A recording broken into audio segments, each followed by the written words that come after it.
पिछले वीडियो में हम लोग प्रश्नावली 5A का अध्ययन कर रहे थे। प्रश्नावली 5A के एक क्वेश्चन को हमने बढ़िया तरीके से पढ़ा समझा। आज हम लोग एक नई एक्सरसाइज की शुरुआत करेंगे। वो एक्सरसाइज होगी प्रश्नावली 5B। तो प्रश्नावली 5A में भी हम लोग क्वेश्चन नंबर 1 से चलेंगे और समांतर श्रेणी के सवालों का अध्ययन करेंगे। सवाल नंबर 1 कहना चाहता है कि प्रत्येक अनुक्रम के 5 पद लिखिए तथा संगत श्रेणी ज्ञात कीजिए। 5 पद हमें बताने होंगे। तो देखिए यहाँ पर दिया गया है a1 बराबर 3, an बराबर 3a, n माइनस 1 प्लस का 2। ये आपका सवाल है। तो देखिए यहाँ पर हमें a1 मतलब पहला पद मालूम है, हमें दूसरा पद ज्ञात करना है। जब दूसरा पद ज्ञात करना है तो n बराबर 2 रखेंगे। n बराबर क्या रखेंगे? क्योंकि हमें दूसरा पद ज्ञात करना है। तो n बराबर 2 रखने पर n की जगह 2 लिखा, 3a n की जगह 2 minus 1 plus 2, a2 is equal to 3, 2 में घटाएंगे 1 प्लस 2। अब यहाँ पर a1 बराबर 3 है तो a1 की जगह 3 लिखेंगे, a1 की जगह 3 लिखेंगे प्लस के 2, a2 इज इक्वल टू 3 से का 9 प्लस 2, 9 में 2 जोड़ेंगे 13। यहाँ पर देखिए दूसरा पद हमें पता चल गया। अब हम लोग तीसरे पद को निकालेंगे। तीसरा पद पहले सवाल में 3a माइनस 1 प्लस 2, ये हमारा अनुक्रम है।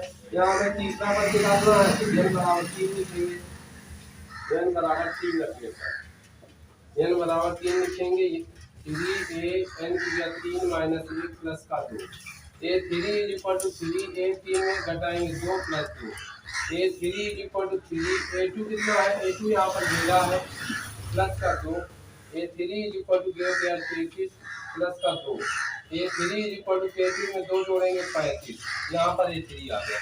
अब देखिए दूसरा पद पता, तीसरा पद पता, अब हमें चौथा पद निकालना है। an is equal to 3a n minus 1 plus का 2, n बराबर हम 4 लिखेंगे। n बराबर अब चौथा पद निकालना है, n बराबर 4 रखने पर तो रखिए a n की जगह 4, 3a n की जगह 4 plus 2, a4 is equal to 3 a 4 में घटाओ 3 plus 2, a4 is equal to 3, a3 कितना है? a3 यहाँ पर 35 है प्लस का 2, a4 इज इक्वल टू 53 हासिल 3 का 9 1 10। अब 105 में 2 जोड़ेंगे 107, यहाँ पर चौथा पद पता चल गया। an is equal to 3a n minus 1 plus का 2। अब यहाँ पर पांचवा पद निकालना है, n बराबर 5 रखने पर, n बराबर 5 रखने पर a n की जगह 5, a n की जगह स्थान पर 5 प्लस का 2, a5 is equal to 3, a5 में घटाएंगे 4 plus 2, a5 is equal to 3, a4 कितना है? 107 प्लस का 2, a5 is equal to 3 plus 2, तो a5 इज इक्वल टू 3 में 2 जोड़ेंगे 3। यहाँ पर देखिए आपके पांचों पद निकल के आ गए। पहला पद हमें श्रेणी में मालूम था 3, दूसरा पद निकाला 11 और तीसरा पद है 35 और चौथा पद है 107 और अगला पांचवा पद है 323। इस प्रकार से भैया हमारे 5 पद निकल के आ गए। अब हम लोग क्वेश्चन नंबर 2 सेकेंड क्वेश्चन में देखेंगे। क्वेश्चन नंबर सेकेंड में भी हमें 5 पदों को ज्ञात करना है। देखिए जिसमें एक पद दे देता, पहला पद दे दिया है a1 बराबर माइनस 1, हमें दूसरा तीसरा और चौथा पांचवा पद निकालना है। तो हल करेंगे कैसे? हमें दूसरा पद निकालना है तो लिखेंगे यहाँ पर n बराबर 2 रखने पर, दूसरा पद निकालना है इसलिए n बराबर 2 रखेंगे। रखिएगा n की जगह 2, n की जगह 2 माइनस 1 बटे n की जगह 2, a2 इज इक्वल टू 2 में घटाएंगे 1 बटे 2। तो यहाँ पर a1 कितना है? a1 बराबर माइनस 1 है, a2 की जगह माइनस 1 लिखेंगे 1 बटा 2। यहाँ पर ये a2 की वैल्यू आ गई। अब a1 पता था, a2 निकाल लिया। अब हम फिर से एक बार अनुक्रम लिखेंगे an is equal to an minus 1 upon n, क्योंकि हमें तीसरा पद निकालना है तो n बराबर 3 रखने पर तीसरा पद निकालेंगे, n बराबर 3 लिखेंगे, an की जगह 3, an की स्थान पर 3 माइनस 1 बटे 3, a3 इज इक्वल टू 3 में घटाएंगे 2 बटे 3, a3 is equal to a2 का मान आया है माइनस 1 बटा 2 और बटे में 3 है, इसके नीचे कुल नहीं तो एक बार बाहर का गुणा अंदर अंदर का गुणा, a3 इज इक्वल टू 1 कम 1 3 दूना 6, ये a3 की वैल्यू आ गई। a3 के बाद में हम लोग an is equal to an minus 1 upon n यहाँ पर n बराबर क्या लिखेंगे, तीसरा पद निकाल लिया। अब हम चौथा पद निकालेंगे, तो n बराबर 4 रखने पर n बराबर क्या लिखेंगे, 4। तो n के स्थान पर 4 लिखेंगे, a n के स्थान पर 4, n के स्थान पर 4, a4 इज इक्वल टू 4 में 1 घटाएंगे 3 बटे 4, a4 is equal to a3 कितना है, a3 बराबर है -1/6, तो a3 की जगह -1/6 लिखेंगे बटे 4।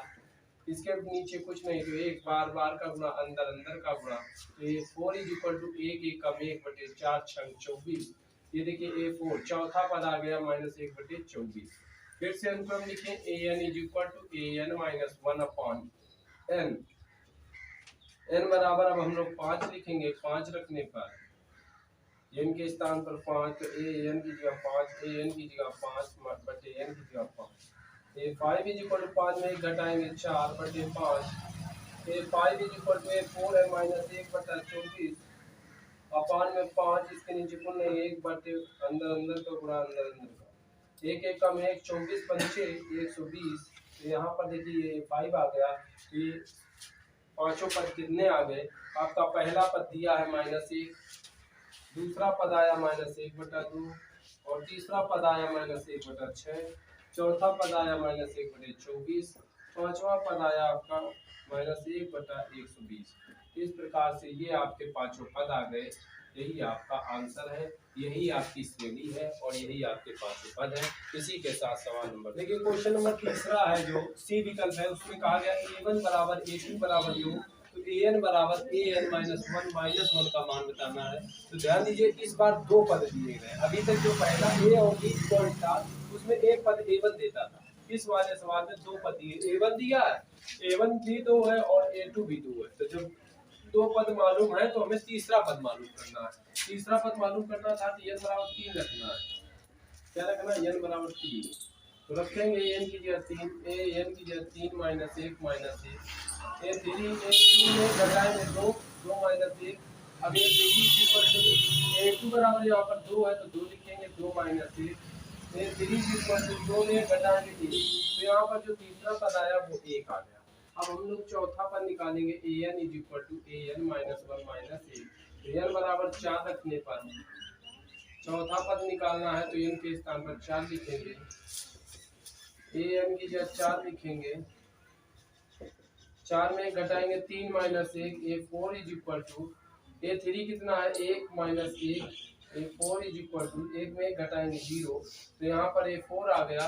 a4 के बाद में फिर अपना लिखेंगे an is equal to an -1 -1, n बराबर आप क्या लिखेंगे, n बराबर 5 रखना है, n बराबर 5 रखने पर an की जगह 5 लिखेंगे, तो an की जगह 5 -1 -1, n की जगह 5 लिखेंगे, 5 में घटाएंगे 4, तो a5 is equal to a4 कितना है, a4 0 है तो 0 -1, a5 इज इक्वल टू -1। यहाँ पर पांचवा पद भी आ गया, अर्थात ये श्रेणी आपकी निकल के आ गई। पहला पद मालूम था 2, दूसरा पद मालूम था 2 और तीसरा पद 1 आया, चौथा पद 0 आया, पांचवा पद -1 आया। यही आपके 5 पद आ गए, यही आपकी संगत श्रेणी आ गई। और क्वेश्चन नंबर 1 यहीं पर समाप्त होता है। Question number 2